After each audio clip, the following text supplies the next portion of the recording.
नमस्कार मित्रों, कैसे हो। मैं राजपाल सर आपके लिए लेके आया हूँ भारत की भूगोल के अंदर भारत की नदियां। और भारत की नदियों में आज हम विशेष रूप से पढ़ेंगे हिमालय अपवाह तंत्र के बारे में। तो अपवाह तंत्र क्या है, किसे कहते हैं, भारतीय अपवाह तंत्र कैसे किस तरीके से विभाजित किया गया है, इसका आज हम क्या करेंगे, विस्तार से अध्ययन है वो प्रमुख रूप से वही करेंगे। तो अपवाह तंत्र से तात्पर्य क्या है, एक मुख्य नदी तथा उसकी सहायक नदियां जिन जिन क्षेत्र को सींचती है वो उस नदी का अपवाह तंत्र या अपवाह क्षेत्र कहलाता है। और एक नदी से दूसरी नदी के अपवाह क्षेत्र को अलग करने वाला जो पर्वतीय कटक है वो कहलाता है क्या भाई, जल विभाजक रेखा कहलाती है। जल विभाजक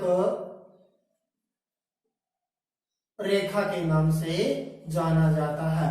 भारत में देखें तो भारत के अंदर दक्षिण में नीलगिरी से लेकर ये पश्चिमी घाट पर्वत श्रेणी है, यहाँ विंध्याचल और सतपुड़ा जिसमें नर्मदा और तृप्ति घाटी में बहती। इसके अलावा आपका यानी मालवा का पठारी भाग से अरावली होते हुए मुख्य रूप से ठेठ हिमालय तक भारतीय नदियों को मुख्य रूप से क्या है, यह जल विभाजक रेखा है, दो भागों में विभाजित कर देती है। जिसमें से यानी इसके पश्चिमी साइड के अंदर जो गिरने वाली अधिकांश नदियां हैं वो कहां पर गिरती है भाई, अरब सागर में गिरती है। अरब सागर में अपना जल लेके जाती है। वहीं इसकी पूर्व दिशा के अंदर गिरने वाली अधिकांश नदियां हैं वो जल अपना बंगाल की खाड़ी के अंदर लेके जाती है। तो इस तरीके से हम देखेंगे होगी जल विभाजक रेखा। तो भारत के अंदर देखें तो मुख्य रूप से क्या है, भारतीय अपवाह तंत्र का जो वर्गीकरण है वो दो तीन तरीके से मुख्य रूप से क्या है किया गया है। एक तो आता है उत्पत्ति विधा, उत्पत्ति विधा या इसको यूं कह सकते हैं कि नदियों के उत्पत्ति सोर्स के आधार पर भारतीय अपवाह प्रणाली को मुख्य रूप से भाई दो कैटेगरी के अंदर बांटा गया है। एक तो हिमालय क्षेत्र से निकलने वाली नदियां, दूसरी प्रायद्वीपीय पठारी क्षेत्र से निकलने वाली नदियों के अंदर इनको विभाजित करते हैं। इसके बाद दूसरा यदि वर्गीकरण का आधार देखें तो वो आ जाता है सागरीय विन्यास। तो सागरीय विन्यास की दृष्टि से भी भारतीय अपवाह प्रणाली को प्रमुख रूप से दो भागों में बांटा गया है। नंबर एक तो वो नदियां जो अपना जल है वो कहां, अरब सागर के अंदर लेके जाती है। और भारत की 23% नदियां हैं वो अरब सागरीय अपवाह प्रणाली का निर्माण है वो मुख्य रूप से क्या है करती है। जिसमें आपकी सिंधु है, आपकी मुख्य रूप से लूनी है, साबरमती है, नर्मदा, ताप्ती, मांडवी, ये जो नदियां हैं ये अरब सागरीय अपवाह प्रणाली का निर्माण करती है। वही दूसरी तरफ देखें तो यानी गंगा, आपकी ब्रह्मपुत्र होगी, गोदावरी, कृष्णा, कावेरी, ये जो नदियां हैं ये बंगाल की खाड़ी का अपवाह तंत्र का निर्माण करती है। और देश के कुल अपवाह तंत्र का यानी 77% जो जल है ये बंगाल की खाड़ी के अंदर लेके जाती है। हालांकि इसको तीसरा वर्गीकरण भी कर सकते हैं कि आंतरिक अपवाह प्रणाली वाली नदियां। तो आंतरिक अपवाह प्रणाली वाली नदियां वो नदियां होती हैं जो मुख्य रूप से क्या है, या तो पश्चिमी मरुस्थलीय दौरों के अंदर जाकर विलुप्त हो जाती है या किसी झील में जाकर समाप्त हो जाती है। जैसे राजस्थान का है 60.2% भाग आंतरिक अपवाह प्रणाली के अंदर प्रमुख रूप से वही आता है। तो इसके अंदर यानी जम्मू कश्मीर की कुछ नदियां भी जो झीलों में जाकर समाप्त होती है उसको भी इसके अंदर शामिल है, वो आंतरिक प्रवाह प्रणाली में किया जाता है। तीसरा यदि हम वर्गीकरण का आधार देखें तो अपवाह क्षेत्र, अपवाह क्षेत्र के आधार पर भारतीय अपवाह प्रणाली को तीन भागों में बांटा जा सकता है। नंबर एक तो आता है वृहद, दूसरा मध्यम और तीसरा लघु। तो वृहद अपवा प्रणाली वाली नदियां वो नदियां कहलाएगी जिसका अपवा क्षेत्र है कितना होगा 20,000 वर्ग किलोमीटर से जिसका अधिक अपवा क्षेत्र होगा वो वृहद अपवा प्रणाली वाली नदियां होंगी। भारत की जो बड़ी प्रमुख 14 नदियां हैं वो इसी अपवा प्रणाली का निर्माण करती है और देश के 84% अपवा क्षेत्र का निर्माण है ये 14 नदियां प्रमुख रूप से करती है। इसके अलावा दूसरा यदि देखिए मध्यम अपवा प्रणाली वाली नदियां, तो मध्यम अपवा प्रणाली वाली नदियों के अंदर यानी भारत की 44 नदियों को शामिल किया जाता है जिनका अपवा क्षेत्र 2000 से लेकर 20,000 वर्ग किलोमीटर क्षेत्र के अंतर्गत आता है और इसके अंदर देश के कुल अपवा क्षेत्र का 8% यानी इस नदियों के अंदर शामिल किया जाता है। इसके अलावा लघु अपवा प्रणाली वाली नदियां जिसका अपवा क्षेत्र 2000 से कम जिसका अपवा क्षेत्र आता है जिसमें अधिकांशतः बरसात यानी बरसाती मौसमी नदियां आ जाती है तो उसमें 200 से अधिक नदियां हैं वो प्रमुख रूप से इसके अंदर शामिल की जाती है। अब हम देखेंगे कि मुख्य रूप से क्या है हिमालय अपवा तंत्र। तो हिमालय अपवा तंत्र को मुख्य रूप से भाई 3 कैटेगरी में बांटा गया है यानी 3 बड़ी नदी तंत्रों के अंदर शामिल किया गया है जिसमें नंबर 1 आता है सिंधु नदी तंत्र, 2 नंबर पर आता है गंगा नदी तंत्र और 3 नंबर पर आता है ब्रह्मपुत्र नदी तंत्र। तो इसके अंदर यानी इनका विस्तार से हम अध्ययन करेंगे। तो नंबर 1 हम बात करते हैं सीधा चलते हैं सिंधु नदी तंत्र। तो सिंधु नदी तंत्र है यानी भारत के अंदर देखिए 3 नदियों का उद्गम भाई कैलाश पर्वत श्रेणियों से होता है और ये तीनों ही नदियां पूर्ववर्ती नदियां हैं। पूर्ववर्ती नदियों से तात्पर्य इनका निर्माण हिमालय की उत्पत्ति से शुरू भी इसी क्षेत्र में होकर ये प्रवाहित होती थी और ये हिमालय को पार करती है तो गहरे गोर्ज का निर्माण करती है। जैसे गिलगित के पास में सिंधु नदी सिंधु गोर्ज का निर्माण करती है और सतलुज नदी है वो भी मुख्य रूप से राक्षसताल झील से निकलती है वो क्या है शिव की गोर्ज का निर्माण करती है और ब्रह्मपुत्र नदी यानी यहाँ पूरे दिहांग गोर्ज का निर्माण है वो करती है। तो नंबर 1 हम देखते हैं सिंधु नदी। तो मित्रों सिंधु नदी का जो उद्गम है वो होता है कैलाश पर्वत श्रेणियों के समीप चेमा युंगडुंग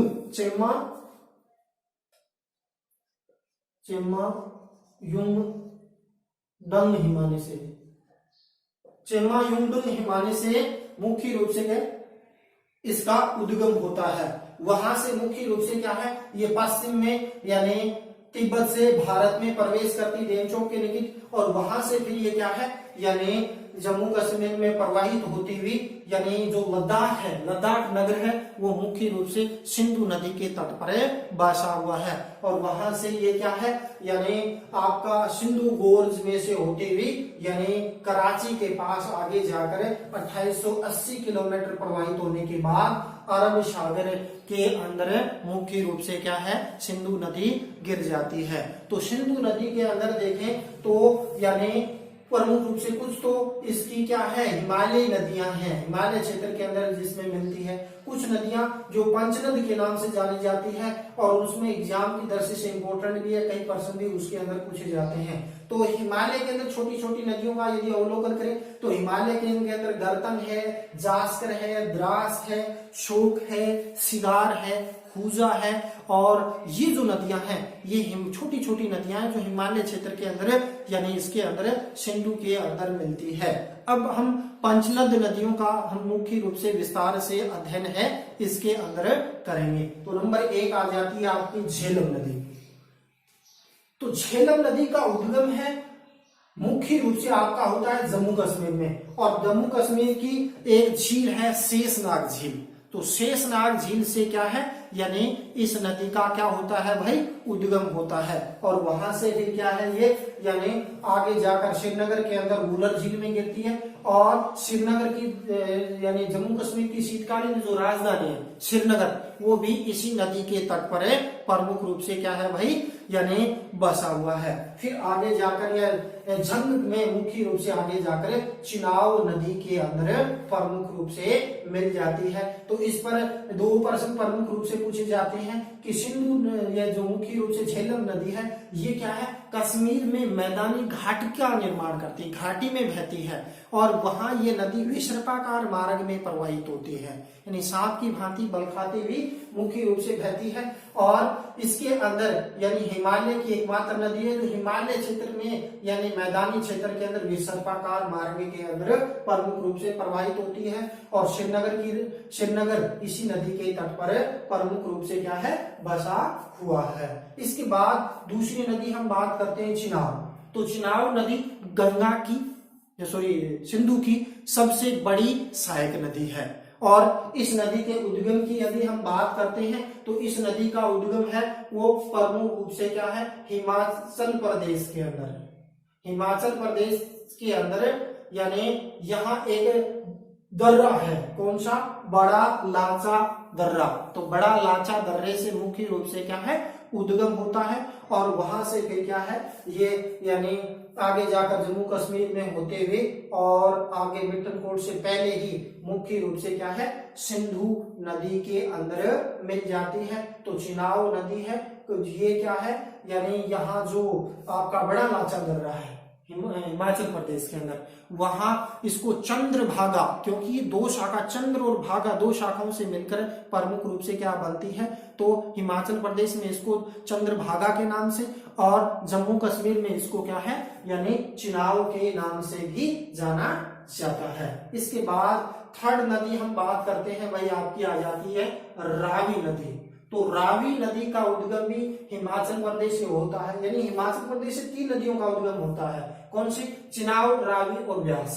सतलुज है वो कहाँ, यानी कैलाश पर्वत श्रेणियों के समीप से निकलती है और झेलम श्रीनगर से निकलती है। तो इस प्रकार यदि हम देखें तो आपकी रावी नदी है, तो रावी नदी का उद्गम है ना, वो निकलती है मुख्य रूप से बड़ा लाचा दर्रे के पास एक बघाल बेसिन है।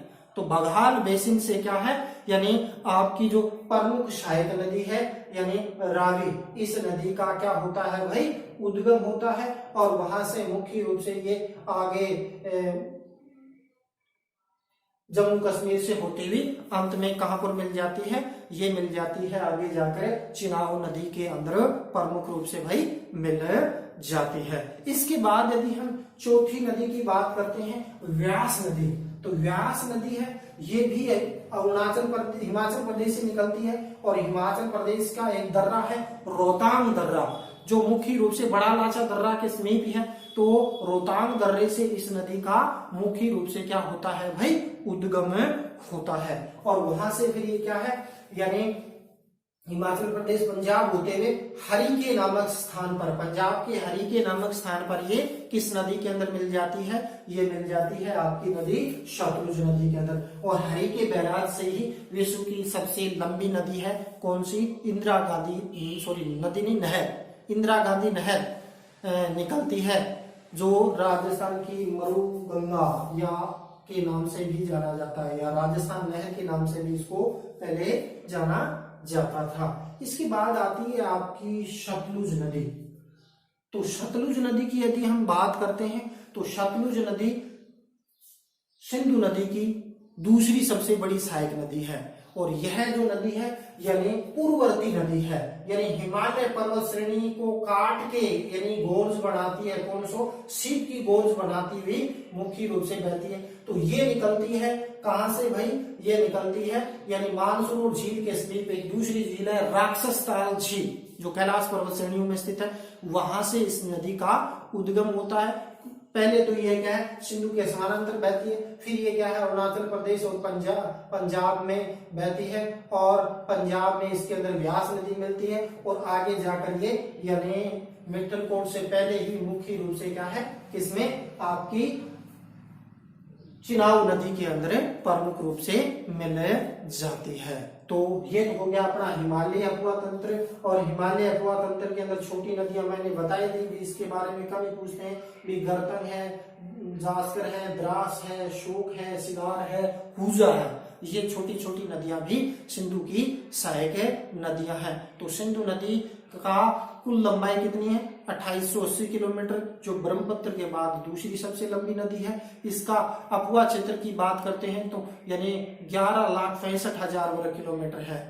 और उसमें से यदि हम देखें तो यानी भारत इस नदी का जो जल है उसका 20% ही भोग करता है सिंधु, और जब इसके अंदर 1960 के अंदर सिंधु जल समझौता हुआ था, जिसके तहत यानी क्या हुआ, उत्तरोत्तर की 3 नदियां, सिंधु की जो 6 नदियां हैं जिसमें ऊपर की 3 नदियां कौन सी, सिंधु, झेलम और चिनाब को पाकिस्तान में दिया गया और पाकिस्तान इन नदियों का 80% जल उपभोग करेगा और 20% जल है वो भारत उपभोग करेगा।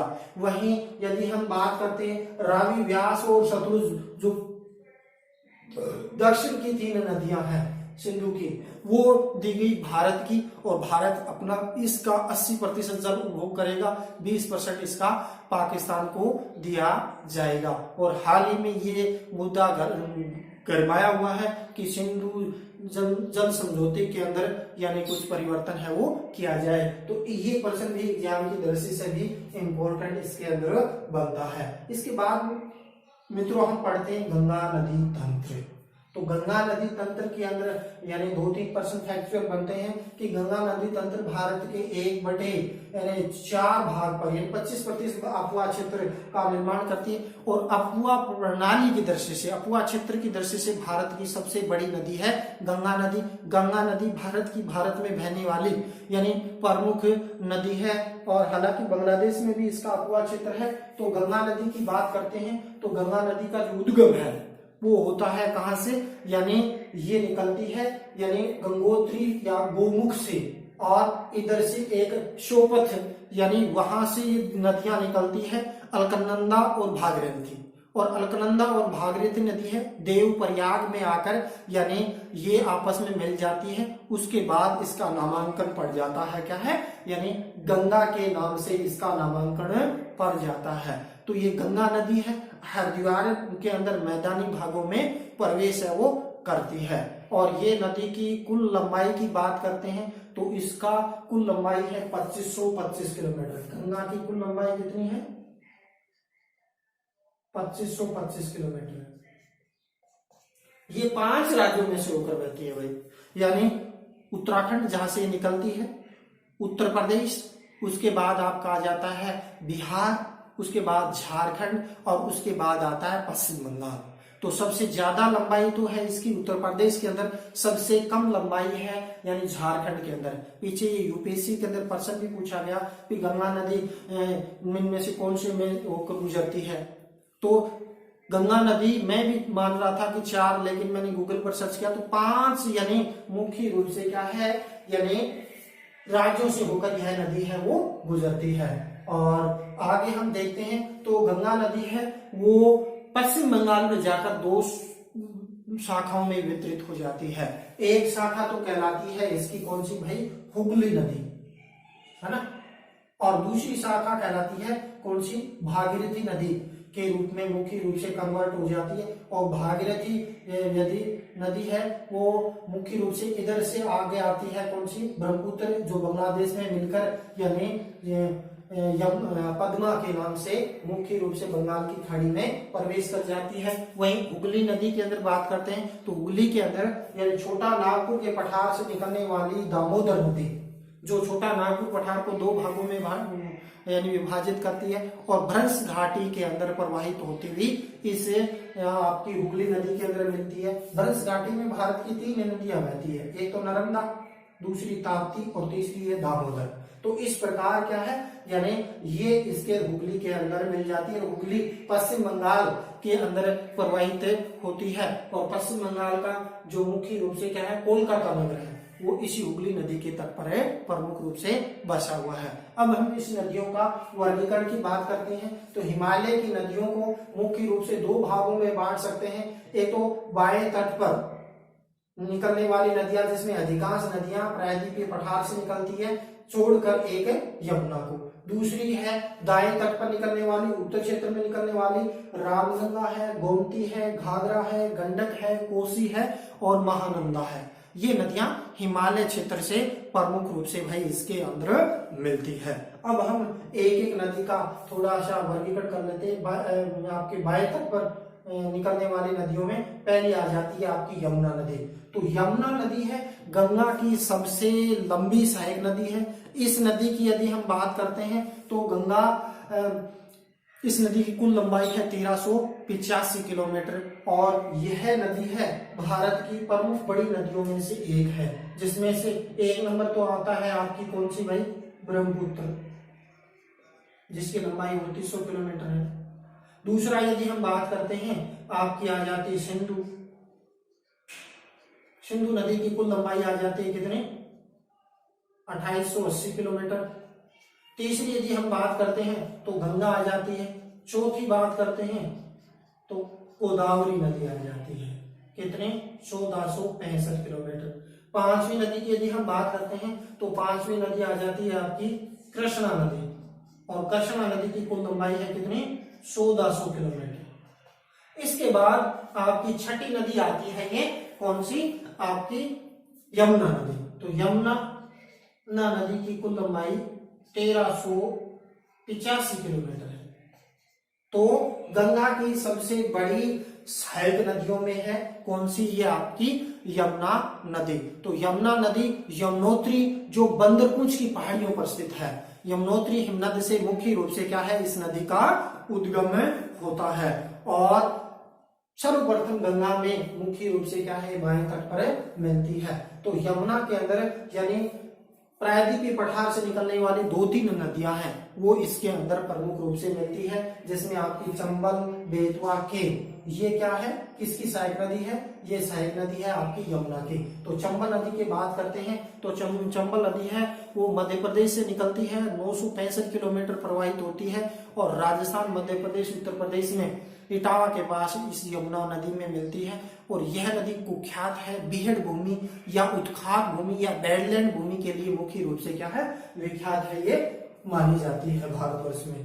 तो इसके अगर दूसरा यदि हम बात करते हैं जो मुख्य रूप से क्या है, बेतवा और केन, ये भी इधर मालवा की पठारी प्रदेश से प्रमुख रूप से निकलती है। इसके बाद यदि हम हिमालय यानी प्रायद्वीपीय पठार से निकलने वाली सीधी गंगा में गिरने वाली नदियों के अंदर बात करते हैं तो 2 नदियां आ जाती है, टोस और सोन नदी। और ये जो नदियां हैं ये मुख्य रूप से पटना के बाद यानी हुगली से पहले यानी गंगा के अंदर प्रमुख रूप से उसके अंदर मिल जाती है। तो इसके बाद हम दूसरी तरफ देखते हैं यानी दाएं तट पर मिलने वाली नदियां। तो दाएं तट पर मिलने वाली नदियों का क्रम देखें तो यानी इधर आपका आ जाता है रामगंगा आ जाता है, गोमती आ जाता है, घाघरा आ जाता है, गंडक आ जाता है, कोसी आ जाता है, महानंदा आ जाता है। तो इसके अंदर देखें तो यानी ये जो नदियां हैं हिमालय क्षेत्र से निकलती हैं और वर्ष भर प्रवाहित होती हैं। और इसके अंदर देखें तो पर्टिकुलर रूप से प्रश्न इसके अंदर ये बनता है कोसी, तो कोसी नदी है वो बिहार का शोक कहलाती है। क्यों? क्योंकि ये नेपाल से जब निकलती है तो पर्याप्त मात्रा में बलवा लेके आती है और अपने मार्ग के अंदर जमा कर देती है, जिसके कारण इसका यानी दूसरा मार्ग परिवर्तन कर लेती है और इसलिए इसको बिहार का शोक भी कहते हैं। इधर हमने पढ़ा था भी हुगली में मिलने वाली जो दामोदर नदी है, दामोदर नदी को पश्चिम बंगाल का शोक कहा जाता है और यह नदी जैविक मरुद्यान यानी प्रदूषण के लिए कुख्यात है। ये नदी क्योंकि ये कोयला और उस क्षेत्र लोह क्षेत्र से होकर बहती है, तो यानी सबसे ज्यादा प्रदूषित नदी है भारत की, यानी ये आपकी। तो इस तरह मित्रों हमने आज क्या है यानी आपकी गंगा नदी तंत्र का इसका विस्तार से अध्ययन किया। अब हम गंगा नदी के अंदर कौन से यानी एग्जाम की दृष्टि से इंपॉर्टेंट क्वेश्चन बनते हैं उसके बारे में भी थोड़ा अध्ययन कर लेते हैं। एक तो क्या अफवाह क्षेत्र की दृष्टि से भारत का सबसे बड़ी नदी है वो आती है आपकी गंगा नदी। लंबाई में हालांकि ब्रह्मपुत्र नदी का स्थान आता है। दूसरा यदि हम देखें तो मुख्य रूप से इसमें प्रश्न पूछा जाता है कि बिहार का शोक कौन सी नदी को कहा जाता है, तो बिहार का शोक है आपकी यानी कोसी नदी को कहा जाता है। वहीं पश्चिम बंगाल का शोक यानी आपको कहा जाता है दामोदर नदी को, यानी बंगाल का शोक किसे कहा जाता है, हुगली नदी को। या भ्रंश घाटी में नदी में भारत की कौन सी नदी बहती है, तो भ्रंश घाटी में दामोदर नदी, इसके अलावा नर्मदा और ताप्ती नदियां भी बहती है। इसके अलावा इसमें प्रश्न पूछा जाता है कि गंगा की कौन सी प्रमुख सहायक नदी है जो मैदानी भागों से जिसका उद्गम होता है, वो आपकी आ जाती है गोमती नदी। तो गोमती नदी का उद्गम उत्तर प्रदेश के पीलीभीत जनपद से मुख्य रूप से क्या है होता है, वहां एक झील है यानी फुलहर झील, वहां से इसका उद्गम में प्रमुख रूप से भाई होता है। तो इस प्रकार आज हमने सिंधु नदी तंत्र, गंगा नदी तंत्र का विस्तार से अध्ययन किया। आगे ब्रह्मपुत्र नदी का अध्ययन हम आगे प्रायद्वीपीय पठारी की नदियों के अंदर शामिल करेंगे, क्योंकि वीडियो काफी लंबा हो गया है। तो मैं आपसे एक रिक्वेस्ट करता हूं कि आपका अपना चैनल है, इसको आप क्या है लाइक करें, वीडियो को शेयर करें और चैनल को सब्सक्राइब करें। जय हिंद, जय भारत।